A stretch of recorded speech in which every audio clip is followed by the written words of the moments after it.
So in this video we are going to talk about the 4-month strategy for CSIR NET JRF Life Sciences Examination. So आप मेरे channel को ऐसे ही subscribe कीजिए और ऐसे ही अच्छे अच्छे वीडियोस देखते रहिए.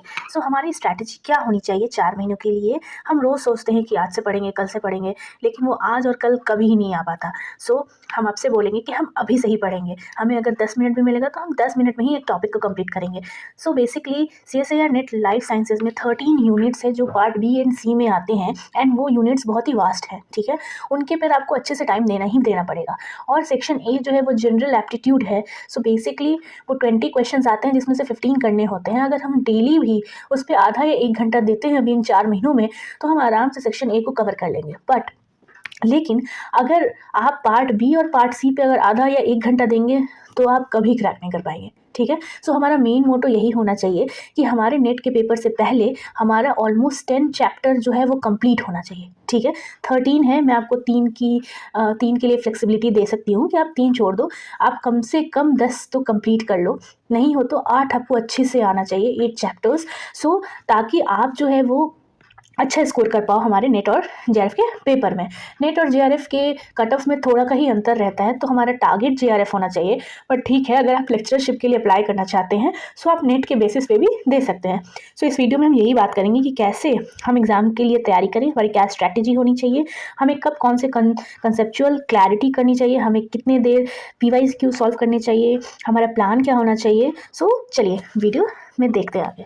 सो पहले मंथ में हमें चाहिए, यानी अगर हम आज का अभी ये फरवरी छोड़ देते हैं, हम मार्च से अगर शुरू करते हैं तो 1 मार्च से आपकी स्ट्रैटेजी होनी चाहिए कि हमें पहले अपना कॉन्सेप्ट और बेसिक को क्लियर कर लेना है. सो देखिए, पार्ट बी एंड सी में जो भी क्वेश्चन आते हैं वो बेसिकली कॉन्सेप्चुअल ही आते हैं. आप मास्टर्स लेवल के हैं और अगर आप चाहेंगे कि आपको direct to the point question आ जाए तो ऐसा नहीं होता. वो एक ही टॉपिक को 2-4 बार घुमा के ही क्वेश्चन पूछेंगे, राइट. सो हमें सबसे पहले मंथ में यही चाहिए कि हमारा कॉन्सेप्ट अच्छे से बन जाए, हमारा बेसिक क्लियर हो जाए. सो कम से कम हमारा 4 यूनिट, ऊपर के top 4 unit, biochemistry, cell biology, molecular biology, cell signalling, ये सारे जो 4 यूनिट हैं वो हमें अच्छे से पढ़ने हैं. यही जो है वो सबसे ज़्यादा बेसिक हैं और इन्हीं से सबसे ज़्यादा कॉन्सेप्ट आगे बनता है. बाकी सारे चैप्टर्स जो है वो इनसे इंटर रिलेटेड होते हैं. ठीक है, so focus on the fundamental topic and structure. हमें फंडामेंटल टॉपिक्स को पढ़ना है. Study 6 to 8 hour daily including cell, molecular biology, biochemistry and genetics, ecology and evolution. ये जो 6 चैप्टर हैं वो बहुत इंपॉर्टेंट है, राइट. लेकिन आप टारगेट करिए कि आप किसी में इनमें से कम 4 को जो है वो 1-1 या 2-2 घंटा रोज़ पढ़ें. जैसे आप सेल बायोलॉजी शुरू करें तो आप सेल बायोलॉजी पढ़िए, ठीक है.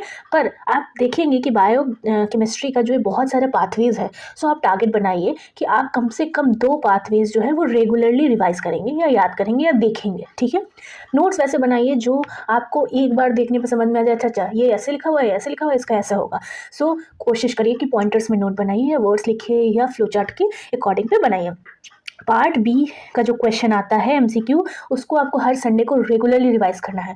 मतलब अगर 1 महीने में 4 संडे तो आपको हर संडे को पार्ट बी के MCQs को सॉल्व करना है. ठीक है, आप जो इन चैप्टर से रिलेटेड क्वेश्चंस पढ़ेंगे उनको, ये सबसे ज़्यादा बेसिक और फंडामेंटल चैप्टर हैं तो आपको इस पर थोड़ा सा तो ध्यान देना ही पड़ेगा. नाउ दूसरे महीने में क्या करेंगे, यानी हमारा अप्रैल में हमारा क्या स्ट्रैटेजी होना चाहिए. हम deep dive into advance topic. So हमने अपना बेसिक कंप्लीट कर लिया, हमने अपना कॉन्सेप्ट बना लिया. अब हम उसी कॉन्सेप्ट को लेकर थोड़ा सा और एडवांसमेंट पे जाएंगे. ठीक है, सो हम इम्यूनोलॉजी कवर कर लेंगे. जब आप सेल पढ़ लेंगे, आप मॉलिक्यूलर बायोलॉजी पढ़ लेंगे, जब आप बेसिकली आप सेल पढ़ लेंगे तो आपको इम्यूनोलॉजी में इंटरेस्ट आने लगेगा. देखिए, लाइफ साइंसेस का सिलेबस बहुत वास्ट है, इसको ऐसे याद नहीं कर सकते. लाइफ साइंस अपने में ही नाम है कि हमारे जितने भी लाइफ से रिलेटेड जो भी प्रोसेसेस होते हैं उनके बारे में हमें जानना है कि वो कैसे होते हैं, क्यों होते हैं, कौन कौन से रिएक्शंस होते हैं. सो बेसिकली हमें उसी हिसाब से ही पढ़ना होगा. सो हम सेल इम्यूनोलॉजी कवर करेंगे, डेवलपमेंटल बायोलॉजी कवर करेंगे, फिजियोलॉजी कवर करेंगे एंड टेक्निक्स पढ़ेंगे. ठीक है, सो बेसिकली हम इन 4 यूनिट को टारगेट करेंगे और हमारा अप्रैल के महीने में यही पढ़ेंगे. ठीक है, जब आप एडवांस टॉपिक पढ़ना शुरू कर देंगे तो आपको लगेगा कि चलो ठीक है, पार्ट सी का क्वेश्चन जो है वो हम धीरे धीरे अटेम्प्ट कर पा रहे हैं. तो आपको कोशिश करना है कि जैसे ही आपका टॉपिक कंप्लीट हो आप उससे रिलेटेड जो भी क्वेश्चन आते हैं पार्ट सी या पार्ट बी के, उसको भी आप कवर करते रहिए. 1-1.5 घंटा आपको रिवीजन पे ज़रूर देना है, क्योंकि सिलेबस ज़्यादा है तो हमें याद रखना बहुत मुश्किल होता है. सो आपको 1 घंटा एक सिलेबस पे ज़रूर देना है, कि रिवीजन पे ज़रूर देना है, ताकि आप जो cell biology, biochemistry, molecular biology आपने जो प्रीवियस पहले मंथ में पढ़ा था उसको आप एक एक करके रिवीजन कर सको. ठीक है। नाउ मे में हमारा क्या स्ट्रैटेजी होना चाहिए? हमारा स्ट्रैटेजी यही होना चाहिए कि हम प्रैक्टिस या प्रॉब्लम को सॉल्व करें, ठीक है। प्रॉब्लम सॉल्व ऐसे नहीं होगा, ये हम इसके वजह से हमने ये देखा कि हमारा 10 यूनिट ऑलमोस्ट कवर हो गया है।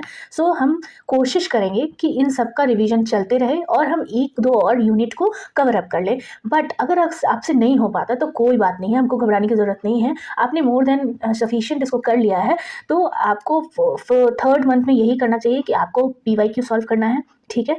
2 से पार्ट बी और पार्ट सी का सेट ड्रोज लगाना है। अगर आपने उस क्वेश्चन को कर लिया है, आप वापस इसको रिवीजन कर लीजिए, क्योंकि ऐसा हमेशा होता है, अक्सर होता है कि पार्ट बी का क्वेश्चन जनरली रिपीट हो जाता है, ठीक है। आपने हैंड रिटन नोट्स और की कॉन्सेप्ट को रिवाइज करते रहना है, ठीक है। फोर्थ मंथ में आपको क्या करना चाहिए? Attempt full mock length. So आप क्या कर सकते हैं, आप या तो किसी का टेस्ट सीरीज ले सकते हैं, या टेस्ट सीरीज नहीं लेना चाहते हैं तो आप बुक से ही पढ़ सकते हैं। आप रिवीजन करिए। हाँ, क्वेश्चन जो है वो आप टाइमर लगा के सॉल्व करिए। आप उसका आंसर देखिए बाद में, जब आप सब एग्जाम दे लेते हैं। मान लीजिए सपोज मैं 3 घंटे का एग्जाम का टाइमर लगा के एग्जाम देती हूँ एक पूरे PYQ का।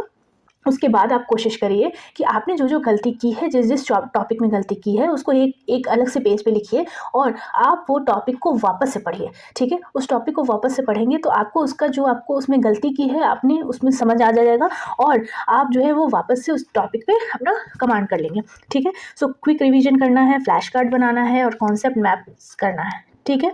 फाइनल टिप यही है कि focus on high weightage topic पे दीजिए। जैसे मैंने आपको पहले ये जो 10 यूनिट्स बताए हैं वो सब हाई वेटेज पे ही हैं, थोड़े एडवांस लेवल के हैं, थोड़े बेसिक कॉन्सेप्ट के हैं। सो बेसिक वाले तो करने ही करने हैं एंड एडवांस में से आप ये कर सकते हैं। फ्लो चार्ट को बनाइए, मोइक का बनाइए, previous 10 year previous question solve करके जाइए, ठीक है। और अपने आप पे भरोसा रखिए, आप कर सकते हैं, बस इतना ही जानती हूँ। और हाँ, आप ये मत सोचिए कि मैं आज से करूँगा, कल से करूँगा। भाई अभी से करना शुरू कर देना है हमें, क्योंकि बस हमारे पास 4 महीने हैं, ठीक है। जो MSc कर रहे हैं उनके लिए अच्छी अपॉर्चुनिटी है। आप धीरे धीरे अच्छे से पढ़िए और आप दूसरे तीसरे सेमेस्टर से ही एक बार CSIR नेट का पेपर दे कर देखिए। आपको आइडिया लगेगा कि क्या करना चाहिए, मुझे किस बेसिस पे तैयारी करनी है, मैं कहाँ पे कमज़ोर हूँ। और जो तैयारी कर रहे हैं उनके लिए यही स्ट्रैटेजी होनी चाहिए, जिसकी वजह से आराम से आपका CSIR नेट का एग्ज़ाम निकल जाएगा और आप डॉक्टर बन जाएंगे, या डॉक्टर आगे आपके नाम के लग जाएगा, यानी आप PhD कर पाएंगे, या आप अच्छे से लेक्चरशिप ज्वाइन कर सकते हैं। सो प्लीज़ आप मेरे चैनल को सब्सक्राइब कीजिए। मेरी सीरीज़ चल रही है 15 डेज़ वाली पर चैप्टर। सो आप प्लीज़ उसको ज्वाइन कीजिए। Thank you everyone, do subscribe my channel.